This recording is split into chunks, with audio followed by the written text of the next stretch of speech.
Hello and welcome to Lorindalandia. Today, I would like to talk about anxiety and how to deal and heal anxiety and also overcome panic attacks. First, anxiety is our friend, it is not the enemy. Anxiety is designed to perceive threats, but not all perceived threat is real danger.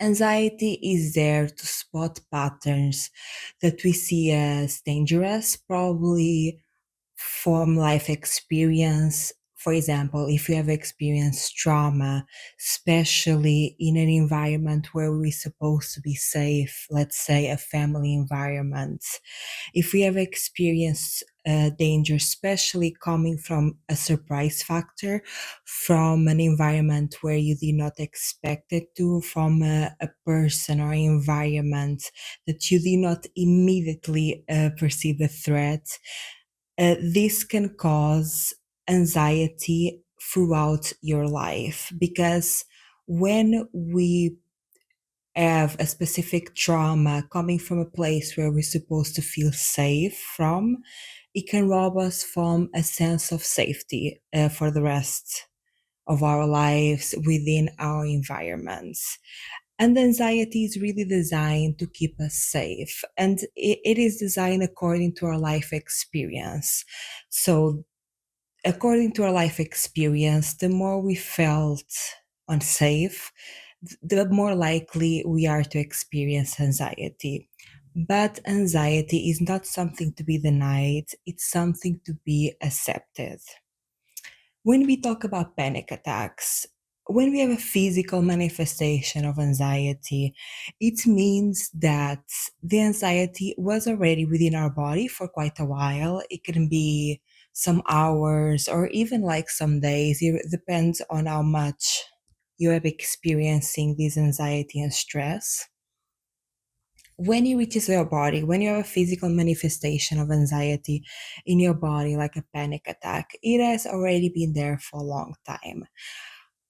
What I do with a panic attack is, for example, I experience a panic attack. My panic attacks are usually heartburns.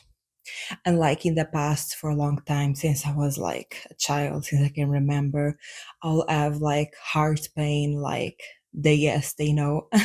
And I really thought like something was wrong with my heart. And I did so many exams. I went to the doctors convinced like I have a problem with my heart.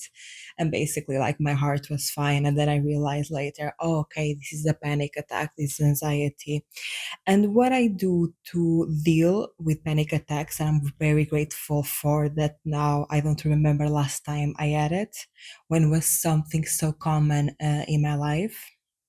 What I do with a panic attack that I think really works is, for example, I start having a physical manifestation of a panic attack, right? I start, for example, having an heartburn. I connect with the senses. So the idea here is to, when you have the panic attack, you shut down your mind. And I shut down my mind by, for example, physical touch. I'm having a panic attack and I start like running from my finger from my skin, and I put all my focus and especially thought focus, all my mind in the sensation on my finger in my skin. This is to bring us back to the body, and this is basically to stop uh, the train of thoughts, because it's really like kind of the mind that is creating this anxiety, and then it leads to the body. So the idea is to shut down the mind. I think like meditation is also a very good practice to deal with anxiety. Not only meditation is beneficial to like make you less anxious in your day to day, but also it gives you the capacity to shut down your mind. When you have a panic attack, the best trick that I know of to stop feeling the pain of a panic attack is to shut down my mind immediately. And I do that by having the practice of meditation, because the more you meditate, the more you learn to kind of shut down your mind, right? And by physical touch. That is kind of quick fix that I do when the anxiety is already boiling, when the anxiety already arrive a point that is affecting my body. That's what I do to mitigate a panic attack and when the anxiety is really extreme, right? But this is a quick fix that doesn't fix it long term. For us to fix this, first, not fix, first to heal what is causing this anxiety is to understand the root cause of our anxiety. Because again, not all perceived danger is real danger. Not all perceived threat is a real danger. We have been taught in the past to be scared because maybe one time something dangerous happened in an environment that was supposed to be safe for us, and that maybe robbed us from a sense of safety. So now we go through life always in a sense of danger because one time we thought we were safe, but we were really not, and something bad happened. And if we don't heal that experience, we will continue to carry it. And that's normal. That's not your fault. It is simply human behavior and human condition, right? So, for us to heal from anxiety, we need to understand the root cause of our anxiety, the first time that we have felt this way. What I like to do is okay, I have a panic attack, I have a manifestation of anxiety in my body, and I try to write down what was happening before the panic attack and what was I thinking, because it can be something like in your reality that something happened and you got anxious about it, or can even be a train of thought. It can be like in your mind you were just like thinking about the topic that really gives you a lot of anxiety. Writing down what was your thought process before having the panic attack, or what happened in your reality before having the panic attack, and try to look for patterns, like write them down. Accept your anxiety as it is. Accept that it is your friend. It is designed to protect you. It is designed to keep you safe. Just try to observe it with a curious mind, without much judgment, without judging yourself. Oh, I shouldn't feel that way or something like that. No, it's normal that you feel that way. It is designed to protect yourself. It is a conditioning of your life. It is experiences that of your life that led you to here. There is nothing wrong with you. It's just your body trying to protect itself, right? So, trying to observe what are the thought processes that go on before you have the anxiety, before you have this panic attack, and trying to see if there is any pattern. So, understanding the root cause of your anxiety is thinking about what were the thought processes that you were having before this panic attack, what happened in your reality before this panic attack. And for example, if you have something, for example, you're thinking about your family, or you're thinking about a specific living situation, or whatever it is, really, and that is what is leading you to having this anxiety, it's just about recognizing what are the thought processes that lead you to having this anxiety and getting comfortable with it at the same time, because this is a process that takes time. This is not a quick fix. There is a need here to be gentle, slow, and be compassionate towards yourself and say, hey, there is nothing wrong with you. You don't need to change nothing quickly. This is just for you to have better quality of life, right? This is just for you to enjoy your life more with less pain or anxiety or worry.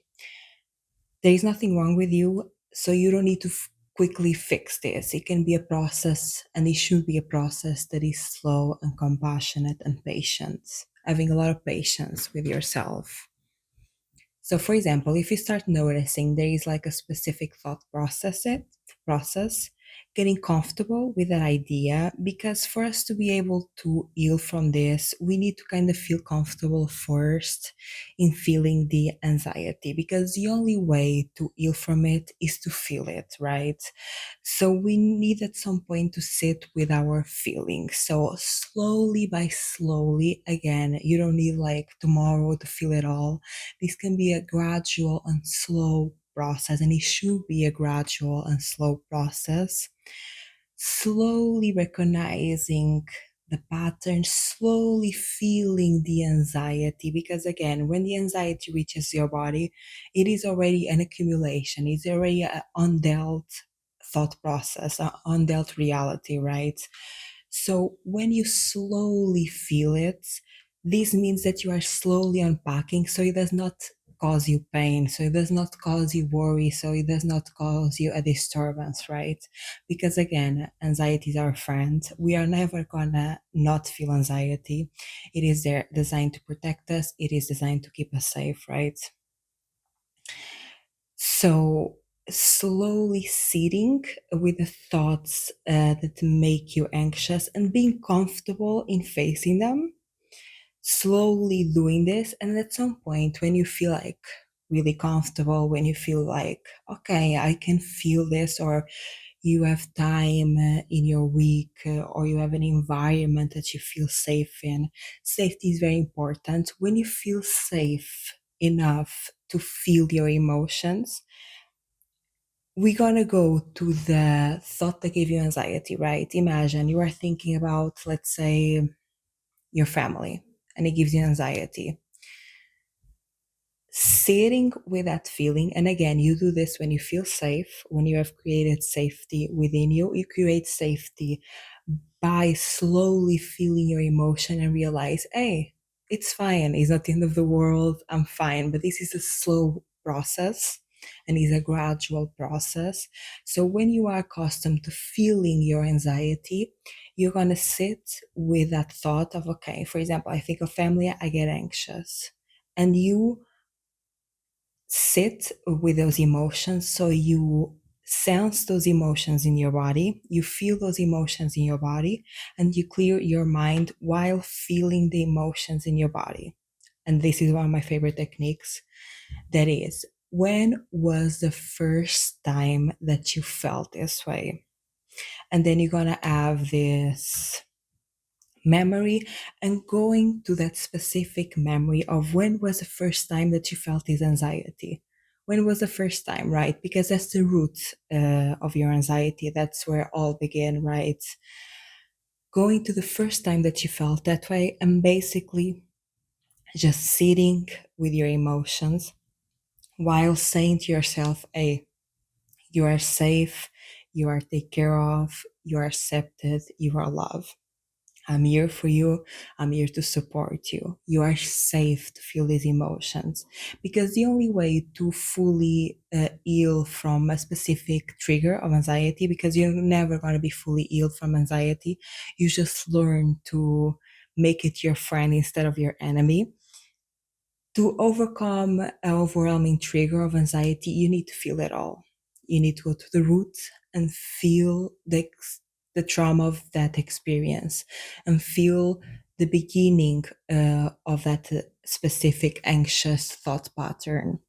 So you go to it and you feel it all. A technique that I really enjoy when like I'm dealing with very overwhelming anxiety, that type of anxiety that you don't even want to face and you're like, this is too much, is draw your monsters. I made a reel about it. Draw your monsters. This is one of my favorite techniques to heal really overwhelming emotions like fear or anxiety. First, I go to a place where I feel safe. And then I connect with the overwhelming emotion that I've been feeling, and I try to visualize it. I'm not good at drawing, but also that is not the point.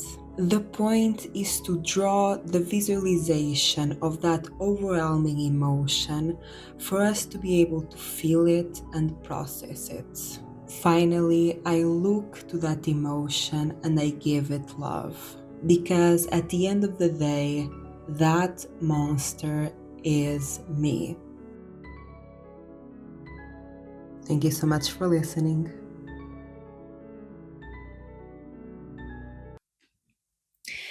And this is a technique where, for example, when I'm feeling like really overwhelming emotions like fear of anxiety, and I can barely like sit with them because they are so scary, I draw them. So this means like I feel the emotion and I visualize it as like a figure or a being, and usually comes to me as like monster like figures.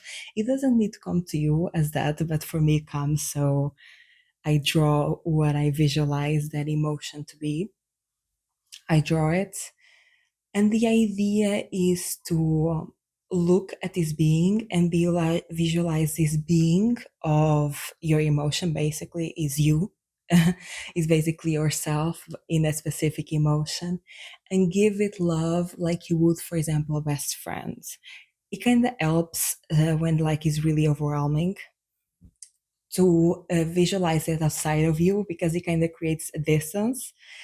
This is why dissociation is such a normal defense mechanism, because it is easier to deal with when you feel like it's not, when you have some distance from it. Basically, this is a way to create first some distance with it, so you can gradually step into that emotion, so you can gradually accept and love that emotion.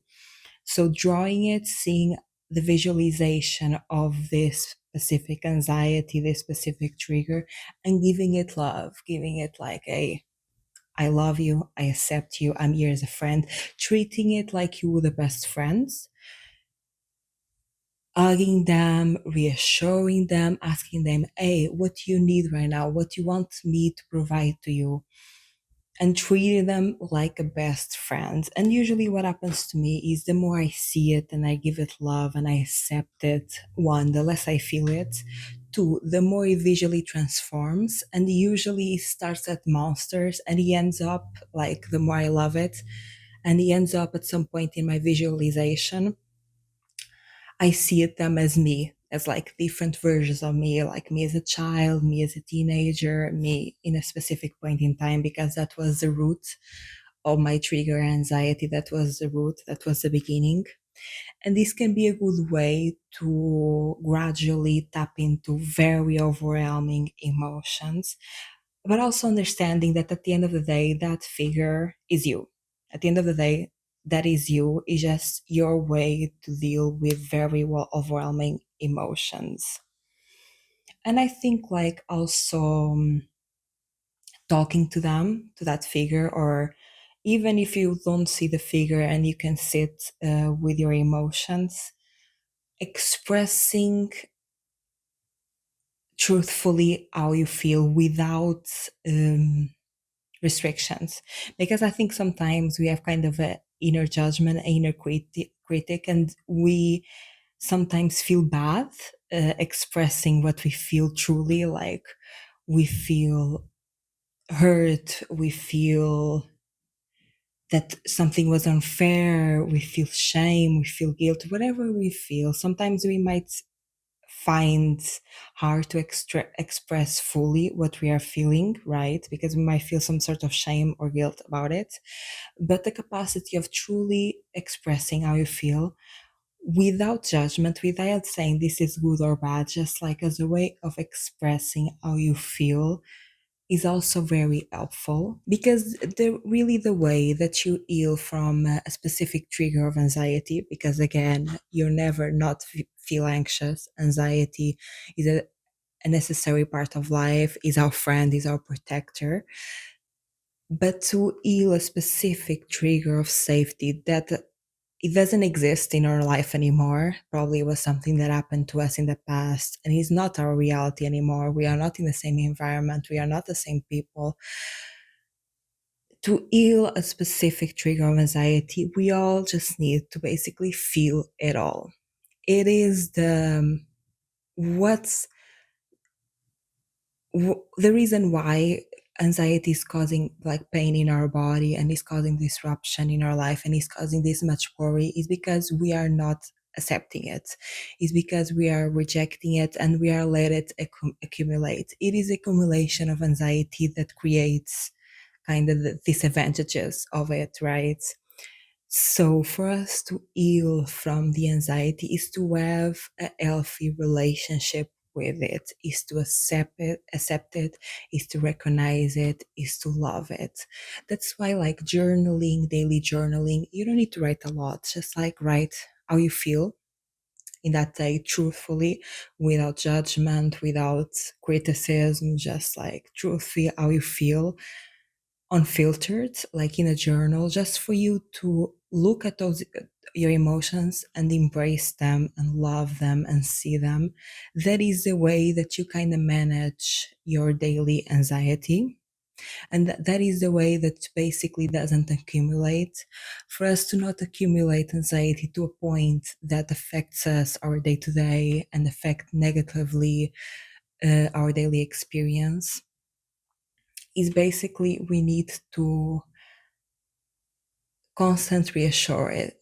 It's like a baby child, it's like a kid. We need to be there for it, we need to see it, we need to love it, we need to recognize it, we need to give to it in the sense like, hey, what do you need right now? Do you need rest? Do you need reassurance? Do you need a cup of tea? Do you need to play, have fun? What do you need? Asking that those feelings, hey, what do you need? Asking that emotion, what can I do for you, right? Also, a technique that really helped me was kind of positive reinforcement. I was inspired by Pavlov, I think it's his name. That is, when you are having these anxious thoughts, write the anxious thoughts. For example, if you're having anxious thoughts about the future, like things are not going to work out, I'm not going to get this, it's not going to happen, like my life is going to be doomsday, right? Write them down, unfiltered and filtered as the way you feel, as the way you see it completely. And then write down reality. Like in one side is your emotions, the other side is reality. Again, your emotions are still valid if you feel it is real for you. I'm not denying that, but recognizing that just because in my mind I think things are going to turn out horribly, that is not truth in reality. Actually, reality is way nicer to me than my mind is, right? It's realizing that, again, not all perceived threat is real danger. It's realizing that I am allowed to have this anxiety. It's fine, but this does not mean that it's reality. That this does not mean that it will happen. I can have all these fears and they are there and they are there to protect me and I love them and I accept them and I embrace them. There is no shame, there is no rejection, only acceptance and love. They are there. I see them, I recognize it. But also at the same time, it is not reality. And I think this also gives us a sense of safety to say, hey, I can sit with these feelings. I can sit with this fear. Because at the end of the day, it's not going to affect my reality. My reality is not this. So I can sit with it and feel safe with processing the anxiety, because safety is a big thing here. Safety is all about managing your anxiety, because anxiety is designed to see threats, is designed to see danger, is designed to act in unsafe environments. So creating safety will really give a space for anxiety to flow and to not accumulate and to just like flow within you and let it go, because it's when when we reject it accumulates, so it doesn't flow, we don't let go of it, right? And when we let it flow, when we process it, it goes away basically in that moment. Safety is a big part of managing your anxiety, and you create safety by that technique that I said, like write down your anxiety, write down the reality for you to recognize, hey, it's okay to feel this way. But also, this doesn't mean that reality is this way. So I can feel all these emotions, I can have all these doomsday thoughts and still know it is not reality, but I am allowed. I will embrace and see and love my doomsday train of thought. It doesn't mean it's reality, so I'm safe to feel it, right? on not only creating safety through that, but also the part that I talk about meditation, connecting with your body, creating safety within your body is very important. Tapping into your body, tapping into the sensations in your body and say, hey, I'm safe to feel all of these complex emotions. It's okay to feel all these like threatening emotions, all these scary emotions, all these overwhelming emotions, and still know that I'm safe in it and still know, okay, it's just a phase, just a moment, it will pass. The more I embrace it, the more, yes, opportunity to pass and the more I can let go of it. So, safety can be done by the technique of writing your anxiety and writing reality. So, you feel safe in the outside world and also feeling safe in your body. And the last technique is kind of recognize your power. You survive this far, you survive like moments that you never thought you would. You are so capable and you are so knowledgeable, and it kind of like looking back in retrospective and think about all the moments that you thought were going to go horribly wrong and somehow you managed for that not to happen. Recognize that you have so much power in keeping you safe. You have so much power in escaping any situation. You have so much power in changing any situation. Recognizing your inner abilities and your inner strength is also a good way to provide you with a sense of safety. So, safety has kind of these three scopes, that is safety within your body, in the sense of, okay, I can feel all these intense emotions and I'm good, I can handle them. Safety in your actions is recognizing your power, saying, hey, you are smart, you are strong, you are capable, you can mitigate chaos, you can move through chaos. And safety in your environment. It is by recognizing that things are not as bad as we have them in our mind. Let me know your experience with anxiety down in the comments. And if you like this video, give it a like. And if you like this content, subscribe. Bye.